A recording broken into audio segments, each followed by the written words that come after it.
اب عدلیہ جو ہے، عدلیہ کوشش یہ کر رہی ہے جو آج ہے کہ کس طرح آپ کانسٹیٹیوشن کے ریلم میں رہ کے کانسٹیٹیوشن کو مد نظر، کیونکہ حکومت تو کانسٹیٹیوشن کو بلڈوز کر رہی ہے. عدلیہ نے جو اپنی شکل بنا لی ہے، لڑ جھگڑ کر ڈنڈے کر کے، قانونی شکل جو بھی ہو، لوگوں کو نظر نہیں آتا کہ یہ عدلیہ بول رہی ہے، سپریم کورٹ بول رہے ہیں، وہ سمجھتے ہیں 3 جج بول رہے ہیں. سر یہ تو یہ وہ چیز ہے جو کریٹ کی گئی ہے نا، لیکن جب آپ نے ایک بینچ بنا دیا اور اس میں آٹھ یہ تو کریٹ کی ہے حکومت نے، اور حکومت کا جی سر، حکومت کا اس کے پیچھے ایجنڈا وہی ہے نا کہ کسی طرح الیکشن کے بارے میں کوئی ڈیسیجن نہیں آنے دینا. یہ تو جان بوجھ کے اس چیز کو انڈکٹ کیا گیا لوگوں کے دماغ میں. لوگ بہت سارے لوگ ہیں جو نہیں مانتے اس چیز کو. اب جو بھی بینچ ہے وہ کوشش کر رہا ہے کہ کسی طرح الیکشن ہو، لیکن جس کو میں نے آپ کو جو اپنا کچھ لوگوں کو، کچھ اداروں کا اور کچھ چیزوں، وہ نہیں چاہتے الیکشن ہو، اور الیکشن ہوتے اس تاریخ پہ جس پہ عدلیہ نے کہا ہوتے نظر نہیں آ رہے. دوبارہ میں نوید چل صاحب، میں آپ کی طرف آتا ہوں، میاں صاحب کی طرف بعد میں جاتا ہوں. آپ کیا کہتے ہیں؟ وہ کورٹ تلا ہوا ہے کہ الیکشن کرانے ہیں، ایسی صورت میں الیکشن ہو سکتے ہیں؟ الیکشن سے کوئی نتائج نکل سکتے ہیں؟ کچھ فائدہ ہو سکتا ہے؟ کورٹ ڈیوائڈڈ ہے. جی بہت شکریہ امیر صاحب آپ کا کہ اس اہم موضوع پر آپ نے بات کرنے کا موقع دیا. سب سے پہلے تو میں آپ کو یہ چیز بتا دوں کہ عمران خان صاحب یہ بیان دے چکے ہیں کہ اگر 2/3 اکثریت نہ ملی تو میں 14 مئی والے الیکشن بھی جو متوقع ہیں اس کے نتائج بھی قبول نہیں کروں گا. میں آپ کو یہاں لکھ کے دینے کو تیار ہوں کہ اس سارے بحران کا مذاکرات سے کوئی حل نہیں نکلے گا. اس کی بنیادی وجہ یہ ہے کہ پاکستان کی عدالتیں مکمل طور پر سیاست میں کود چکی ہیں. اسٹیبلشمنٹ سے تھی 3 رکنی بینچ نے جس طرح سے آئین اور قانون کا مذاق اڑایا ہے، میں تو ان وکلا پہ حیران ہوں. اعتزاز کا تو ایکٹر جو ہے سو ہے یا کھوسے کا. کل احمد خان صاحب بھی کہہ رہے ہیں جی 90 دن میں الیکشن کرا دیں.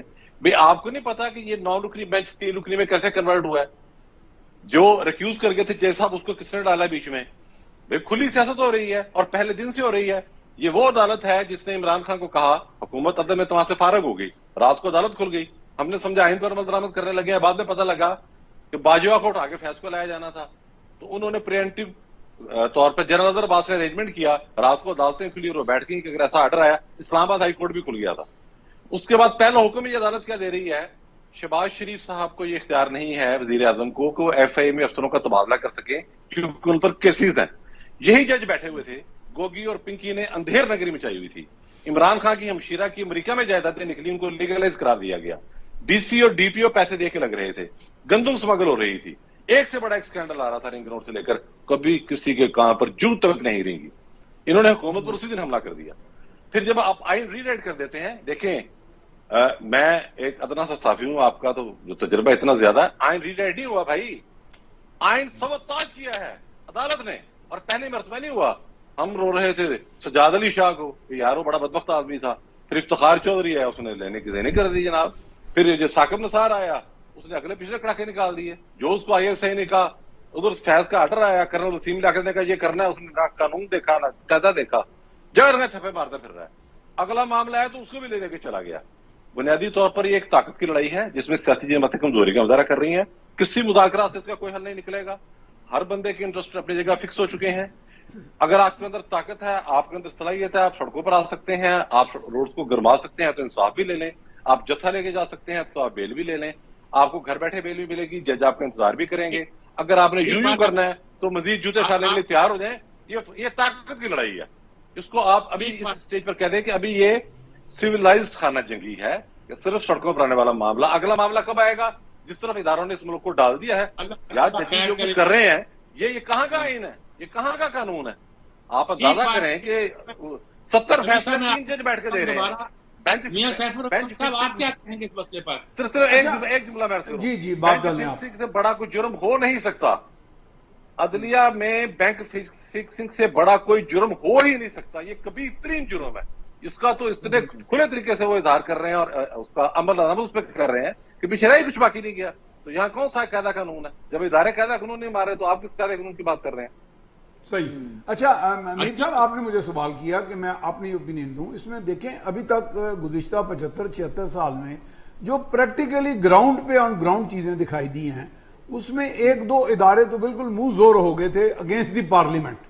تو پارلیمنٹ بوجود اپنی کمزوریاں، اپنی ان فائٹنگ، اپنی نلائکیاں یا الیکٹیبلز کی آپس میں وہ چپ کلشیں، وہ اپنی جگہ، یا پارٹی بازی جو چلتی رہی ماضی میں، وہ جو رفٹ یا فرکشن تھا اس نے بھی پارلیمنٹ کو کمزور کیا. لیکن سیپریشن آف پاورز کا جو قانون تھا، ٹرائیکوٹمی آف پاورز کا، اس کو باقاعدہ بالکل وائلیٹ کر کے دو ادارے تیسرے ادارے کے برخلاف بہت زیادہ منہ زور ہو گئے، اور ان کی مداخلت بھی ہوتی رہی، اور انہوں نے خود کو ایسے اختیارات تفویض کر لیے کہ جیسے مثلا ہم کسی محفل میں بیٹھے ہوں تو وہاں کوئی کیمسٹ بیٹھا ہو، کوئی قانون دان بیٹھا ہو، کوئی صحافی بیٹھا ہو، تو ہر ایک کہتا ہے کہ دنیا کا ہر ایک زاویہ وہی ہے جو میرے پروفیشن کے ساتھ منسلک ہے. یعنی چیزوں کو دیکھنے کا ایک جو کیمیا دان ہے وہ سمجھتا کہ ہر انسان ایک کیمسٹری کی مار ہے. اچھا، قانون دانوں کے اندر بھی ایک ہمارے ہاں ایک زوم سا آ گیا، اور پرٹیکولرلی وہ جو فیصلہ ساز قانون دان کہ اس کائنات کے اندر، یہ جو ہماری محدود سی کائنات ہے، اس میں جو کچھ بھی ہو رہا ہے، مطلب کسی کے گھر کے اندر کو امور خانہ داری میں بھی مداخلت کی جا سکتی ہے. تو وہ چیز جو ہے نا جی، اور پھر انٹرنل اکاؤنٹیبلٹی ہوتی تو بہترین چیز ہے، لیکن دیکھیں جب تک کوئی ایکسٹرنل اکاؤنٹیبلٹی نہیں، میں اگر غلط ہوں تو میرا ادارہ یا میرا باس میری کیا اکاؤنٹیبلٹی کرے گا؟ وہ تو میرا تھوڑا بہت تو لحاظ کرے گا، یا میری اس کے ساتھ کوئی I will be in league with ہم. کوئی ایکسٹرنل سسٹم موجود ہو، جیسے دنیا بھر میں عوام کے نام پہ جو کھڑا ایک ادارہ ہوتا ہے جسے پارلیمنٹ کہا جاتا ہے، ٹوٹا پجا ہوئے، اچھا ہوئے، ونگا چبا ہوئے، وہ جس طرح کا بھی وہ اجتماعی دانش کو لے کے ریفلیکٹ کر کے قانون پاس کرتا ہے. پھر ان کے پاس دیکھیں، اب بہت سی پارلیمنٹس کے پاس سبپینا کی پاور ہے. They can summon even the chief of army staff, they can summon even the chief justice of a country, کہ جناب عوام آپ سے یہ آپ آج بلا رہی ہے آپ کو، تو آ کے بتائیں یہ کیا ہو رہا ہے، یہ 9 ججوں کا کیا ہو رہا ہے، یہ 3 کا کیا ہو رہا ہے. یہ 6 منٹ میں تو میرا خیال ہے ملٹری کوڈ ہم نے بھی دیکھے ہیں، بھگتے بھی ہوئے ہیں میں نے. سمری ٹرائل جو ہوتا تھا ملٹری کوڈ کا شارٹ آرڈر کے ذریعے، وہ منٹوں سیکنڈوں میں ہوتا تھا.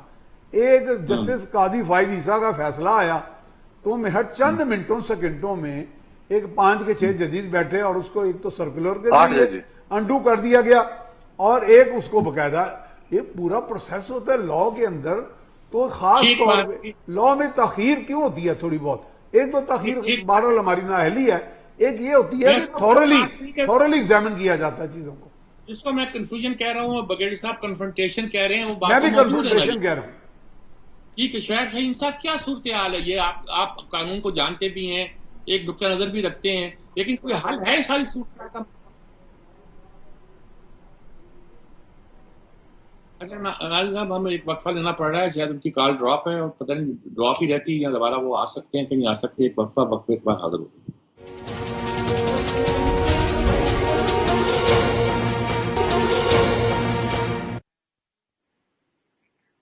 یہ ناظرین کرام، دیکھیے بات تو وہی پھیل گئی. ہمارے 2 ساتھی زیادہ کہہ رہے ہیں کہ عدالتوں کا قصور ہے. بریگیڈیئر صاحب اگر البتہ اس بات پر اسٹار کر رہے ہیں کہ حکومت الیکشن کرانا نہیں چاہتی اور اس سے بچنا چاہتی، یہ بات بھی غلط نہیں ہے. اور ان کا کہنا ہے کہ شاید الیکشن پاکستان کے مفاد میں نہیں ہے. آصف علی زرداری صاف کہہ چکے ہیں کہ اس وقت الیکشن جو ہے الگ الگ ہونا اور فوری طور پہ ہونا، یہ پاکستان کے مفاد میں نہیں جہاں ہم جا رہے ہیں. مجھے نہیں پتا کیا صورتحال ہے. الیکشن کراؤ تو مسئلہ، نہ کراؤ تو مسئلہ. لیکن ایک مسئلہ تو موجود ہے کہ جس طرح عدالت نے حکم دیا ہے کہ الیکشن کرا دو، اور دوسری طاقتیں الیکشن کرانا مثال کے طور پر بریگیڈیئر صاحب کی رائے کے مطابق نہیں چاہتی. اس میں الیکشن اگر ہو جائیں گے اور جو بھی صورتحال پیدا ہوئی ہے، جو بھی ادارے کوآپریٹ نہیں کر رہے، چھٹیاں ہو رہی، جو ہو رہی، یہ ہو رہا ہے، کیسی صورت میں الیکشن کی کیا اہمیت ہوگی اور کیا پاکستان اس بحران سے نکل سکے گا؟ بریگیڈیئر صاحب اس کے بارے میں آپ کیا کہتے ہیں؟ سر، بحران تو ہمارا صرف الیکشن کا بحران نہیں ہے، ہمارا بہت بڑا بحران ہے جو آپ کا فسکل بحران ہے. اور جس کے بعد پرسوں آپ کا سیکرٹری پیٹرولیم بھی کہہ چکا ہے کہ یہ Pakistan is going toward default. آپ کی 16 غیر ملکی کمپنیاں جو کام کر رہی تھی آئل سیکٹر میں، اس سے 12 چلی گئی، 4 رہ گئیں. تو بحران تو اس طرح ختم نہیں ہوگا. بحران ختم کرنے کے لیے ہمیں 2 چیزیں نیشنل لیول یا انڈیویجول لیول یا پولیٹیکل لیول یا انٹلیکچوئل لیول پہ کرنی پڑیں گی. وہ یہ ہے کہ آپ کو اس فوبیا سے باہر آنا پڑے گا کہ ماضی میں کیا ہوا، اور اس چیز سے بھی باہر آنا پڑے گا کس نے کس وقت کیا غلطی کی. آپ کو آج کی جو سچویشن ہے، آج جو 22 اپریل یا 23 اپریل کی جو سچویشن ہے اور اس سے پہلے کی جو سچویشن ہے، اس پہ غور کرنا پڑے گا. کیونکہ آج کل کیا، اگر آپ ایک نیمبو کا پودا لگائیں گے، دیکھیے عدالتیں بٹی ہیں سر، میں عدالتیں غیر آئینی غیر قانونی فیصلے دے رہی ہیں. اب یہ تو آپ جب جورسٹ سے پوچھتے ہیں تو وہ تو کہتے ہیں کہ غیر قانونی فیصلے نہیں ہے. میں نے پاکستان کے میں نہیں کہہ سکتا, میرا علم محدود ہے اور ہر ایک کا علم محدود ہے. علم اس کا بہتر ہے جو اعتزاز حسن کے لیول کا ہے یا جو باقی اس طرح فائق عثمانی صاحب کے لیول کا ہے, اور وہ لوگ کہہ چکے ہیں, انہوں نے بڑی کلیئرٹی سے کہا ہے. یہ کنفیوژن تو ہم جان بوجھ کے کریٹ کر رہے ہیں نا, بغیر جانے ہوئے کہ اس کی پولیٹیکل امپلیکیشن, اس کی لیگل امپلیکیشن کیا ہے. میری بات میں سن لیں, میں اعتزاز کا بہت احترام کرتا ہوں لیکن وہ بھی سیاسی ہو چکے ہیں. سر میں یہ نہیں کہہ رہا, میں اس کو سیاست سے نکال رہا ہوں. میں یہ کہہ رہا ہوں کہ آپ جب اب یہ سیاست میں آئین تو نہیں کہتا نا کہ 90 دن میں الیکشن کرائے, یہ سیاست تو نہیں کہتی, یہ تو آئین کہتا ہے. کچھ بیسک چیزیں بھی تو ہوتی ہیں نا. اب آپ کہیں گے اگر آپ سیب کا پودا لگائیں, نیمبو کا, سیب تو نہیں آ سکتا. آپ کا جب ایک سال پہلے حکومت ہی غلط آئی ہے, جب ایک سال پہلے جو کچھ آیا ہے اس کے اندر وہی غلط تھا جو آپ کا جو کچھ جہاں سے یہ چیزیں پٹی ہوئی کیوں ہے. سر دیکھیے نا, یہ تو ایک بات ابھی رد کر دیا, قانون سازی بھی کرنے دے رہے آپ. سر یہ تو نوید صاحب نے ایک بات کہی نا کہ یہ ساری پاور گیم ہے. عدالتیں بٹی اس لیے ہیں کہ جو قاضی فائز ہے وہ بھی طاقت کے پیچھے لگے ہوئے ہیں نا. ان کے خلاف بھی ایک ریفرنس گیا تھا, وہ کیا ہوا تھا ریفرنس کا؟ سارے لوگ جو ہیں وہ اپنی اپنی مارکیٹ چمکانے میں لگے ہوئے, کس کا کہیں سے لنکیج لگ رہا ہے. آپ یہ نہ کہیے گا کہ جو لوگ نکل گئے ان کا کوئی لنکیج نہیں ہے پیچھے. اب وہ ہم بتانا نہیں چاہتے کہ کیا کیا لنکیج کس کس کے کہاں کھڑے ہوئے ہیں. جب ادارہ ہی کمپرومائز ہو گیا اور لوگوں نے اس کو کمپرومائز کرنے میں کوئی کسر نہیں چھوڑی, ساروں نے اس کو, مطلب ہے میں تو یہ کہتا ہوں کہ جو ٹیکنیکل جو چیز ہوتی ہے وہ ٹیکنیکل ہوتی ہے, اس کا ان ٹیکنیکل ہونی. بہرحال اس وقت جو فضا ہے اس میں آپ نے ٹھیک کہا کہ الیکشن تو شاید کنفرنٹیشن بھی لا سکتے ہیں اگر آپ فیڈرل کے الگ کرائیں لیکن بات یہ ہے کہ ایک چیز کا کہیں سے آپ نے آغاز کرنا ہے. اب آپ بیٹھ کے یہ سوچئے گا کہ اس مسئلے سے نکلنے کے لیے آغاز کہاں سے ہوگا. ابھی تک آئی ایم ایف آپ کو پیسے نہیں دے رہا تو پیسے کہاں سے آئیں گے. یو اے نے رول آن نہیں کیا, روزانہ حکومت کہتی ہے کہ 1 بلین رول آن ہو رہا ہے, تو کیا کریں گے آپ, کہاں سے آپ نے 8 بلین کی قسط پے کرنی ہے. آپ کو وہ ٹھیک بات ہے, یہ باتیں تو پتہ نہیں طے ہو جائیں گی, شاید طے ہو چکی ہوں. نوید چوہدری صاحب کیا کہیں گے آپ؟ بغیر صاحب اپنی بات کر رہے ہوئے ہیں کہ عدالتیں جو بھی کریں گے وہ ٹھیک کر دیں گے. دیکھیں, عدالتوں نے اس ملک کے اندر بحران پیدا کیا ہے سارے کا سارا. 2014 کے بدنام زمانہ سپانسرڈ دھرنے جو تھے وہ اس میں یہ طے ہی یہ ہوا تھا کہ عدالتوں کے ذریعے بحران پیدا کیا جائے گا. ہم نے دیکھ لیا. میں بریگیڈیئر صاحب کی اس بات سے تو اتفاق کرتا ہوں کہ ہمارا قانونی بھی رکنا تو نہیں ہے کہ ہم لیگل رائے دے سکیں, لیکن جو بے ایمانی ہوتی کھلی آنکھوں سے نظر ہے, وہاں کون سی بحث کرنی ہے آپ نے یار. بینچ فکسنگ ہو رہی ہے, 3 جج بیٹھ کے ہر کام کیے جا رہے ہیں, جونیئر جج اپنے لے لیے, انہوں نے اپنا گینگ بنا کے بیٹھے ہوئے, مطلب اس میں کون سی کوئی رائے ایسی لینی ہے. اور اچھا, اس کے بعد معاملہ یہ ہے کہ ساری صورتحال بگڑی کب سے ہے؟ 2016 کے بعد سے پھر عدلیہ کے ذریعے بگڑی. مجرم کون ہے اس میں مجرم جنرل رحیل شریف بھی ہے, جنرل رضوان بھی ہے, لیکن پاکستان کے سب سے بڑے مجرم 3 ہیں. تگڑم باتیں بھول نہیں سکتے آپ. ہمیں بتایا گیا تھا کہ بہت بڑے ایجنڈے کے ساتھ یہ حکومت آ رہی ہے, وہ آئی. کشمیر کس نے سرنڈر کیا؟ کون گیا تھا وائٹ ہاؤس؟ عمران خان, باجوہ, فیض امید. اس کے بعد آپ نے دیکھا سی پی کس نے روکا؟ تگڑم نے. عمران خان, باجوہ, فیض امید. پاکستان کو آئی ایم ایف کے بعد کس نے گروی رکھوایا؟ آج یہ سیکٹری پیٹرولمنٹ کی بات بتا رہے ہیں. آپ یاد کریں یونس ڈھاکا نے کیا کہا تھا سیکٹری خزانہ نے اس وقت کہ بھائی آئی ایم ایف سے معاہدہ کرنا, ہم لوگ قتل ہو جائیں گے, مر جائیں گے, ساری عمر کے لیے غلام ہو جائیں گے. ان کا تبادلہ کر دیا گیا, نوکری سے ہٹا دیا گیا اس تگڑم نے. اب 2 چیزیں باقی ہیں, آئین میں ترامیم کرنا, اور آپ کے سامنے گیم جو ہے وہ اس میں کوئی نہیں چھپی ہوئی باتیں. زلمے خلیلزاد کہاں سے آ رہا ہے؟ جسٹس مرکنڈے کو کہاں سے مروڑ اٹھ رہے ہیں؟ شرمین کہاں سے اٹھ رہا ہے؟ ڈیوڈ فینٹن کون ہے؟ قادیانی لابی کس طرف لگی ہوئی ہے؟ کھلی سازش ہو رہی ہے.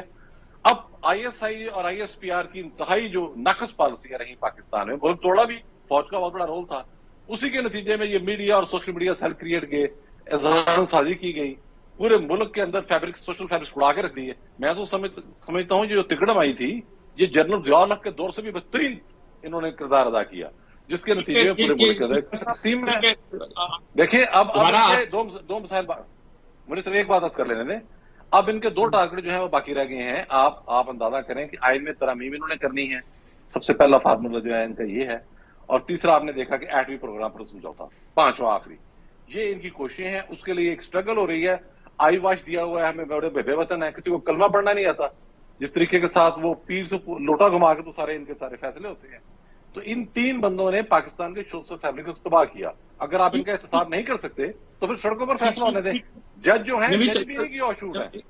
نوید چل صاحب آپ کی تو دوبارہ آتا ہوں. عارف چودھری صاحب ہمارے ساتھ شامل ہیں, ملک کے ممتاز قانون دان ہیں اور بہت کھل کر دبنگ انداز میں بات کرتے ہیں. ان سے پوچھتے ہیں ان کی کیا رائے ہے. عارف چودھری صاحب یہ تو کہتے ہیں سارا مسئلہ عدالتوں کا پیدا کیا ہوا ہے, آپ کی کیا رائے ہے؟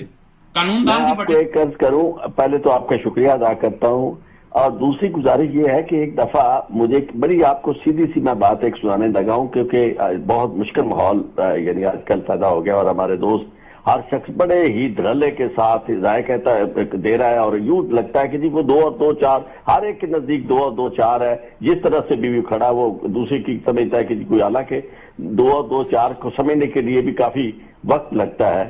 اب بات یہ ہے کہ اکاڑا میں ایک شخص میرے پاس آیا, مجھے کہتا ہے کہ یار ہر بات لوگ کہتے ہیں کہ جناب امریکہ نے کر دی, تو یہ جو شادہ بدماش ہے, یہ اس زمانے میں پیپلز پارٹی کی گورنمنٹ تھی, تو مجھے میر صاحب کہنے لگا کہ یہ تو آپ کو بھی شاید پتا ہو, سجاد چودھری جڑا شادہ بدماش بڑا مشہور تھا, کہتے مجھے یہ بتائیں کہ شادہ بدماش جو ہے اسے 20 گریڈ کی نوکری امریکہ کے کہنے پہ دی گئی ہے, یعنی اس کی پیپلز پارٹی نے جو دی ہے. ہم ہر کام جو ہے یا امریکہ کے کہنے پر یا کوئی سازش. اب دیکھیں بات یہ ہے کہ آئین میں یہ جو لکھا ہے یہ امریکہ کے کہنے پہ لکھا تھا کہ جناب پارلیمنٹ جو ہے اگر اسمبلی وقت سے پہلے تحلیل ہو جائے گی تو اس میں 90 ڈیز کے اندر الیکشن ہوں گے. اور دوسرا کیا یہ بھی ایک سازش کے تحت بنا تھا کہ جناب آپ کہہ رہے ہیں کہ جناب اسمبلیاں توڑ دو اگر آپ الیکشن کرانا چاہتے ہو. سب کو معلوم ہے کہ آپ کیوں چاہتے ہو کہ جناب اپنا آپ ایک طرف آپ حکومت کر رہے ہیں, دوسری طرف آپ کہتے ہیں کہ جی الیکشن کرواؤ. آپ جن اسمبلیوں میں موجود ہیں وہ توڑ دیں. جب وہ اسمبلیاں ٹوٹ گئیں تو اس کے بعد پھر الیکشن کے بارے میں مسلسل یہ کہنا کس نے کہا کہ جی ہم الیکشن نہیں کروائیں گے واضح طور پر. اب اس کو آپ اگر یہ ڈال اس پہ, یہ تو ایک طرفہ تماشا ہے نا کہ ساتھ. میر صاحب ایک سیکنڈ, میر صاحب ایک اجازت دے دیں. عدالتیں جو ہیں اس سے صاف ہوتا وہ یعنی کہ یہ ساری مل کے بھی فیصلہ یہ کر دیتے تو لوگوں کو قبول ہوتا. میں آپ سے قرض کر دوں, یہ اس کا جواب بھی میں دے دیتا ہوں آپ کو میر صاحب. یہ جو ساری سے فیصلہ کروانے والی بات کیا ہے, بات یہ ہے کہ اس میں کون سا ایسا جو لفظ کہتے ہیں راکٹ سائنس ہے کہ جی سارے مل کے کیا فیصلہ کریں گے. فیصلہ یہ کریں گے کہ یہ الیکشن جو ہے 90 دن کے اندر ہونا ہے یا نہیں ہونا. آپ ایک سیکنڈ آج میری بات سنیں, اس کی وجہ سن لیں. میر صاحب اگر اجازت دیں گے تو میں آپ کو وجہ بتا دیتا ہوں. وجہ کیا فل کورٹ کی, یہ جو ڈویژن ہے یہ آج کی پیدا نہیں ہوئی کافی عرصہ جنہوں نے یہ سکرپٹ لکھا بڑا سوچ سمجھ کے لکھا. انہوں نے یہ طے کر لیا کہ پہلے یعنی عدالت کے اندر معاملات کو خراب کرنے کے لیے قاضی صاحب کے خلاف آیا ریفرنس. قاضی صاحب جو تھے انہوں نے اپنی پھر ایک پوزیشن لے لی, اور اسی طرح چیف جسٹس نے اپنی ایک پوزیشن لے لی, اور اس کے بعد پھر جج صاحبان جو تھے وہ پوزیشن دیتے رہے. اور الٹیمیٹلی جب یہ صورتحال دیکھ لی گئی تو پھر یہ کہا گیا کہ اب آپ میں فکر کی کوئی ضرورت نہیں ہے, ہمارے اندر ایسے لوگ موجود ہیں. آپ نے بیان نہیں وزیر قانون کا پڑھا, وزیر قانون نے سنا, انہوں نے کہا کہ جناب میں معافی مانگتا ہوں کہ جی میرے غلطی سے جناب یہ جو 2 جج آ گئے. اور اس سے پہلے شہباز شریف صاحب نے یہ کہا کہ جناب چیف جسٹس صاحب آپ ہمارے کیس ان جج صاحبان کے سامنے نہ لگائیں جو ہمارے خلاف فیصلہ کرتے ہیں. کبھی آج تک دنیا میں ایسا ہوا ہے کہ عدالتوں کو یہ کہا جائے کہ جی آپ ہمارے کیس کے ان کے یہ ایک سیکنڈ یہ اس لیے کیا گیا تھا کے پاس کیوں جاتے ہیں جی سارے کیس جج کے پاس کیوں جاتے ہیں. میں آپ کی اس بات سے ایگری کرتا ہوں. میں اس بات سے سن لیں, آپ کی یہ بات درست ہے کہ جی سارے, لیکن بات یہ ہے کہ کیا اس کو آپ نے آرٹیکل 184(3) جو ہے اس کا اعتراض اس وقت کیوں نہیں کیا گیا جس وقت یہی بینچ تھا جب یہ کیس سن رہا تھا, اس وقت جب اسمبلیت یعنی توڑی تھی انہوں نے اور سودی صاحب کا معاملہ چل رہا تھا, اس وقت کسی نے یہ نہیں کہا کہ یہی بینچ کیوں سن رہا ہے. اس وقت کسی نے نہیں کہا کہ جی فل کورٹ جو ہے وہ ریفرنس اتنا بڑا اہم مسئلہ آرٹیکل 69 کے خلاف. ہاں میاں سیف الرحمان صاحب یہ کیا مسئلہ ہے, مجھے تو حل نظر نہیں آتا. ہر آدمی اپنی جگہ پہ اپنے آپ کو ٹھیک سمجھتا ہے اور درست طور پر سمجھتا ہوگا, اس میں کوئی شک نہیں ہے, لیکن ہمیں سمجھ نہیں آتا کہ ہم کہاں جائیں. نہیں ہاں یہ بات آپ کی صحیح ہے. کنفیوژن ہمارے ہاں ہے, جیسے بریگیڈیئر صاحب نے کہا نا یہ کنفرنٹریشن ہے ہر جگہ پہ, پار گیم ایگو کی گیم چل رہی ہے. ابھی ایک بات بڑی اچھی کی میرے بھائی نے عارف چودھری صاحب نے. پہلے تو میں ایک چھوٹا سا چٹکلا چھوڑ لوں. ایک جیو کے پروگرام میں ہم دونوں تھے تو بریک میں نے عارف چودھری صاحب کی اگر میموری کام کر رہی ہے تو میری اس وقت کر رہی ہے تو میں پوچھ لوں, تو میں نے کہا جناب ہمارے جو اکثریت فیصلہ ساز عہدے دار ہوتے ہیں کیا یہ فائلیں پڑھتے ہیں مفصل؟ تو انہوں نے ایک بہت بڑا برجستہ جواب دیا نو. تو اس کا مطلب ہے کہ جس ملک کی تقدیر ایسے لوگوں کے ہاتھ میں ہے کہ وہاں نو ہے آگے جواب. اور دوسری بات، میں چائنا گیا، چائنا ریلوے کارپوریشن میں گیا، تو میں نے کہا جناب آپ کا جو پروجیکٹ پاکستان میں شروع ہو رہا ہے، ان دنوں ہو رہا تھا اورنج ٹرین کا، یہ بڑا اچھا گفٹ ہے آپ کا. انہوں نے کہا جی لیکن ہم آپ کی جوڈیشری پہ حیران ہیں. یہ ریاست ایک فیصلہ کرتی ہے اور ریاست دوسری ریاست سے معاہدہ کرتی ہے، پبلک یوٹیلیٹی کا آئٹم ہے، ساری دنیا بھر میں سبسڈی دی جاتی ہے، ریلوے پہ انڈیا میں دی جاتی ہے، چائنا میں، تمام ممالک میں نو پروفٹ یہ بزنس ہوتا ہے، یہ وینچر ہوتا ہے. لیکن وہ 22 مہینے اس پروجیکٹ کو عدلیہ صرف اپنی ذاتی انا یا تسکین، یا بلکہ پی ٹی آئی والے بھی اس میں شامل تھے. تو ہمارے ہاں جب یہ چیزیں ہوں گی، بات ویسے میں بریگیڈیئر صاحب کی سے اگری کر رہا ہوں کہ ہم نے آج سے آگے چلنا ہے. اگر ہم ماضی کو بالکل دیکھتے رہیں گے، لیکن ماضی کی سٹڈی بعض اوقات اس لیے ضروری ہوتی ہے کہ آپ کو ججمنٹ ہو جاتی ہے کہ کون کہاں پہ کیا غلطی کر رہا تھا، تاکہ اس کا ازالہ کیا جائے. میں اب یہ کہتا ہوں کیونکہ ہمارے ملک میں ایک پیٹرن ہے کہ جب کوئی جھگڑا بہت زیادہ بڑھ جائے، ڈیوائیڈ نہیں ہے عدالتوں میں، ڈیوائیڈ نہیں ہے، نفاق ہے. لیکن ڈیوائیڈ تو گھروں میں ہوتی ہے، باپ بیٹے سے ڈیوائیڈڈ ہوتا ہے. ڈیوائیڈ کا مطلب میری زبان میں، میری دانش میں یہ ہے کہ تھوڑا سا فرق ہو، آپ کی اختلاف رائے. یہ ڈیوائیڈ نہیں، یہ نفاق ہے. اور مجھے یہ بتائیں گے، لوگ کہتے ہیں کہ جی یہ ایک سازش کی گئی عدلیہ کے اندر نفاق پیدا کرنے کی. عدلیہ والے بچے ہیں، کوئی 5ویں جماعت کے کوئی نفاق کے اندر آ جاتے ہیں کہ اگر ان کو جا کے کوئی ایک سبق دیتا ہے کہ جناب اتنا لڑ پو تو لڑ پہ. اب ہم اتنی عمر گزارنے کے بعد مجھے کوئی آدمی ترغیب دے سکتا ہے پیسے کے ساتھ، یا امریکہ کا کوئی سی آئی اے والا آ کے مجھے ایک طرح لیکچر دے کے کہ صاحب آپ بریگیڈیئر کے سفر سے لڑ پڑیں؟ کیسے؟ How can I do it? یہ میری ریزنیبلنس جو ہے وہ رکاوٹ بنے گی. اور آئی ایکسپیکٹ دی ججز to be the most reasonable persons on earth. تو ریزنیبلنس کہاں پہ گئی ان کی اگر وہ آپس میں لڑ رہے ہیں بچوں کی طرح؟ ایک وقفہ لیتے ہیں، وقفے کے بعد دوبارہ حاضر ہوتے ہیں. اصل میں مسئلہ بڑا کنفیوز ہو گیا، کنفرنٹیشن کا بھی ہو گیا ہے. پہلے ڈیوائیڈ کا لفظ بولتے تھے تو انتہا پسندانہ تھا، بائی پولرائزیشن کو ہم لائٹ سمجھتے تھے، ڈیوائیڈ کو بڑا سمجھتے تھے. اب آئے تو میاں صاحب نے ڈیوائیڈ کے ساتھ نفاق کا لفظ استعمال کر دیا ہے. ہو سکتا ہے کل اس سے بھی بڑا کوئی لفظ نکل آئے. تو کہاں جائیں ہم لوگ کہاں جائیں؟ یہ تو لڑتے رہتے ہیں اپنے اقتدار کے لیے، اپنی پاورز کے لیے، یا کہہ لیجیے سوروں کے لیے، لیکن لوگوں کو تو فائدہ نہیں پہنچتا. ایک وقفہ، وقفے کے بعد حاضر ہوتے ہیں.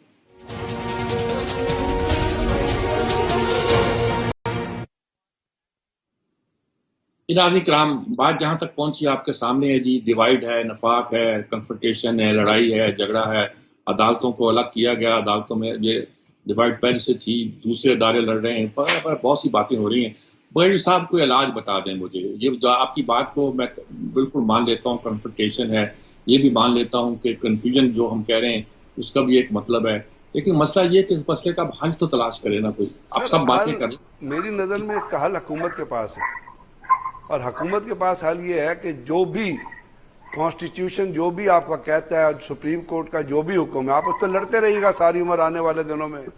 اصل مسئلہ میری بات ہے، بغیر صاحب بات سنیے. سپریم کورٹ کا حکم سر آنکھوں پر، جھگڑا تو یہ پیدا ہو گیا کہ سپریم کورٹ کا احترام نہیں ہو رہا. سر میں عرض یہ کرنا چاہتا ہوں، صرف اتنی عرض کر کے کہیں نہ کہیں سے آپ کو اسٹارٹ کرنا ہے. There is always a start point. اب دیکھیے نا، ہم کہتے ہیں کہ جی عمران خان نے کشمیر بھیج دیا، اس نے فلانا کر دیا، اس نے تو 1 سال میں اس حکومت نے کشمیر کیا گین کر لیا؟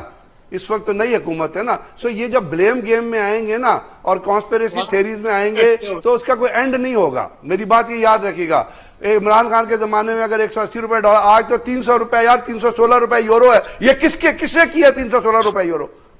آپ ان کو بلیم کیوں نہیں کرتے جو آج انہوں نے تباہی کر کے رکھ دی اس ملک کی؟ اس ملک کا عوام پھر ایک وقتی روٹی نہیں کھا سکتا. آپ ماضی میں پڑے ہوئے ہیں. فیض حمید دیکھیے، ملک صاحب، ویر صاحب، ابھی فیض حمید یہاں پر نہیں ہے. اگر باجوہ ہی نے غلط کیا ہے نا، جس کی وجہ سے آج ہم سفر کر رہے ہیں. اگر وہ باجوہ یہ رجیم چینج میں شامل نہ ہوتا تو آج شاید یہ چیز ہو رہی ہوتی، لیکن اس طرح نہ ہو رہی ہوتی. تو بات یہ ہے کہ کہیں سے تو سٹارٹ کریں. ماضی کو رگیڑتے رہیں گے اینڈ آپ کا کچھ بھی نہیں ہوگا. اور اس کے لیے بڑے لوگوں کو بڑا دل کرنا پڑتا ہے، اور اس بڑے دل کا مظاہرہ سپریم کورٹ میں بھی تمام ججز کا پڑھنا پڑے گا. آپس میں اگر نفاق کہہ لیں یا ڈفرینسز کر رہے بڑھا کے، اور عوام بیچارے کچھ نہیں کرتے. We are at the receiving end. ہمیں جو کچھ دے دیتا ہے ہم اسی کو لے کے آگے چل دیتے ہیں. بیچارے مر جاتے ہیں سڑکوں پہ جا کے, آٹے کی لائن میں کھڑے ہوتے ہیں, 6 بندے مر جاتے ہیں. اس ملک میں کوئی نہیں پوچھتا کہ وہ 6 بندے مرے, ان کے کچھ دینا ہے یا نہیں دینا. نواز شریف آ رہا تھا, مجھے کیوں نکالا, وزیر آباد کے نزدیک ایک بچے کو پراڈو کے نیچے رگڑ دیا, کوئی مڑ کے اس کے بچے کے پاس نہیں گیا, اس کے شہید جمہوریت کہہ دیا. یار آپ کن کی ایک بندے کی کیوں آپ چیزوں کو لے گئے؟ یہ تو سسٹم ہی غلط ہے نا. آج کی تاریخ میں آپ چلیں گے, ماضی کو چھوڑ دیں. پاکستان میں کھڑے رہنا ہے, پاکستان کو کھڑا رکھنا ہے. پاکستان کو کھڑا رکھنے کی ذمہ داری حکومت کی بھی ہے, عدلیہ کی بھی ہے, اور ہماری اسٹیبلشمنٹ کی بھی ہے, فوج کی بھی ہے. تو ان تمام درمیانوں کے درمیان جب تک ایک کوارڈینیٹو ایفرٹ نہیں ہوگی, فیاض حمید اب چلا گیا, باجوہ بھی چلا گیا, اگر کچھ کرنا ہے تو مستقبل میں ان کے خلاف کر لیجئے گا. آج وہ کام کریں جو آج کی ضرورت ہے, اور آج کی ضرورت کیا کہیں گے آپ اس پر, لاسٹ ورڈ کیا ہوں گے آپ کے؟ جی دیکھیے سب سے پہلے تو میں, ہیلو جی آواز آ رہی ہے آپ کی. جی میر صاحب, سب سے پہلی بات تو یہ ہے کہ آئی ایم ایف کے ساتھ معاہدہ کرنے والے اس قوم کے مجرم ہیں, اور اس سے بھی زیادہ, اور جو نہیں کر رہے وہ بھی مجرم ہیں. معاہدہ کر کے توڑا, آرٹیکل 6 رکھنا چاہیے ان پر. وہ بے شرم لوگ ہیں جنہوں نے بعد میں جب پاکستان پھنسا ہوا تھا ایک دوسرے کو کالے کر رہے تھے کہ یہ کام کرو تاکہ ہمیں کے ساتھ ایگریمنٹ نہ ہو مزید. وہ لوگ ہیں جنہوں نے پاکستان کے مفادات کو ہر موقع پر زخم پہنچائی. ان عدالتوں سے انصاف کی توقع کرتے ہیں. ٹیریان کیس سیدھا کیس ہے, شادی کے بغیر بچی تم نے پیدا کی ہے, ہاں کرو یا نہ کرو فیصلہ. اور سر حدیبیہ کا بھی سیدھا کیس تھا, حدیبیہ کا بھی سیدھا کیس تھا. حدیبیہ میں کس نے نکالا ہے؟ حدیبیہ کا بھی سیدھا کیس تھا, بہت سارے سیدھا کیس. معاملہ نہیں ہے. ان ججوں کو کون کہہ رہا ہے؟ ججوں کو کس نے رشوت دینی شروع کی تھی؟ ججوں کو رشوت دینی شروع کی تھی رفیق تارڑ نے. اس ملک میں انویسٹیگیشن کی سزا پر مقدمہ, ججوں کو کس نے رشوت دینی شروع کی تھی؟ نوید چودھری صاحب, ججوں کو رشوت دینے کا کس نے آغاز کیا تھا؟ ججوں کو رشوت دینے کا آغاز کس نے کیا تھا؟ ججوں کو کرپٹ کرنے کا آغاز کس نے کیا تھا؟ رفیق تارڑ نے کیا تھا. آپ کو رفیق تارڑ یاد نہیں آتا؟ رفیق تارڑ آپ کی میموری میں نہیں ہے. بات تو سنیں, فیض حمید کو نشانے پر لانا پڑے گا, باجوہ کو نشانے پر لانا پڑے گا, اور رفیق تارڑ کو بھی نشانے پہ لانا پڑے گا. ورنہ کوئی حل نہیں. رفیق تارڑ کو بھی نشانے پہ لانا پڑے گا جس نے پاکستان کی جوڈیشیوں کو تباہ کیا. میں آپ کو بتاتا ہوں, امریکہ والے سب کو ان کو کرنا پڑے گا جنہوں نے خراب کیا. بم رکھ دیا کسی نے. نواز شریف کو لانا پڑے گا جس نے سجاد علی شاہ پہ حملہ کیا تھا, وہاں سے ججز خراب ہونا شروع کریں. لیکن اس سے پہلے باجوہ کو جیل میں ڈالیں, ریل شریف کو جیل میں ڈالیں, سب کو جیل میں ڈالیں. اس کا واقعہ کیسے ہوا تھا ہمیں بتایا جائے. سب کو جیل میں ڈالیں. کشمیر کس نے دیا کشمیر؟ کشمیر کہاں گیا؟ کشمیر وہیں پہ کھڑا, کیا کشمیر دیا؟ کس نے کشمیر دیا؟ کون سا کیوں کانسپریسی تھیوری کرتے ہیں؟ کوئی غلط لوگوں کو کیوں مس گائیڈ کرتے ہیں؟ کشمیر پہ کیا ہوا ہے مجھے بتائیں, کیا ہوا ہے کشمیر پہ؟ کشمیر پہ کیا ہوا بتائیں نا, کشمیر پہ کیا ہوا ہے؟ یہ سارے لوگ ان کا احتساب ہوگا. سب سے پہلے کشمیر پہ کیا ہوا ہے بتائیں, کیا ہوا ہے کشمیر پہ؟ نواز شریف نے کشمیر نہیں بیچا تھا, فضل الرحمان نے کشمیر نہیں بیچا تھا. پاکستان کا تجربہ پاکستان کی تباہی کا تجربہ تھا جو کیا آپ کی آپ جو گیا. اس کا ایجنڈا بھی باقی ہے, اسے پورا کرنے کی کوشش کی جا رہی ہے. اور اس میں اگر جو بھی فریق بنے وہ فریق ہے پاکستان کے خلاف. میر صاحب یہ مجھے بتائیے فضل الرحمان کے زمانے میں کشمیر میں کیا ہوا تھا؟ نواز شریف نے ایک سیکنڈ نواز شریف نے نریندر مودی سے جا کے کیا سمجھوتا کیا تھا؟ نواز شریف جب نریندر مودی کی کورونیشن سیریمنی میں گیا تھا اس نے کیا سمجھوتا کیا تھا نریندر مودی سے؟ کشمیر کے اوپر کیوں فائر ہوتا تھا؟ انڈین آرمی کیوں فائر کرتی تھی؟ لوگوں کو کیوں مارتی تھی؟ رفیق تارڑ صاحب کوئٹہ کیوں گئے تھے؟ شہباز شریف کوئٹہ کیوں گیا تھا؟ پنجاب گورنمنٹ کا جہاز کیوں گیا تھا؟ کس نے رشوت دی تھی؟ سجاد شاہ پہ کس نے حملہ کیا تھا؟ آپ ایک سائڈ کو نکال دیتے ہیں, ایک سائڈ کو بلیم کرنا شروع کر دیتے ہیں, تگڑم پگڑم تگڑم شروع کر دیتے ہیں. ان کی تو کارکردگی ایڈٹ ہونا چاہیے. پہلے اگلا کام کرنے سے پہلے عدلیہ اپنی کارکردگی تو بتائیں. یہ کارکردگی کیا کارکردگی آپ کی کیا کارکردگی ہے؟ آپ کی یہ کارکردگی ہے کہ کانسپریسی تھیوری کریٹ کرے. آپ کی کارکردگی ہے لوگوں کو مس گائیڈ کرے. آپ کی یہ کارکردگی ہے. دوسروں سے کارکردگی پوچھتے پہلے اپنی بھی کارکردگی دیکھ لیجیے گا کہ آپ کیا کارکردگی کر رہے ہیں. آپ لوگوں کو مس گائیڈ کر رہے ہیں. سارا ملک انہوں نے چلانا تھا. آپ کو اس بات کا پتا ہے جب فوج میں تھے آپ نے کیا کر لیا؟ آپ نے کیا کیا؟ آپ نے میڈیا میں رہ کے کیا کیا؟ آپ نے کیا تیر مارا ہے؟ کون سا تیر مارا ہے مجھے بتائیں.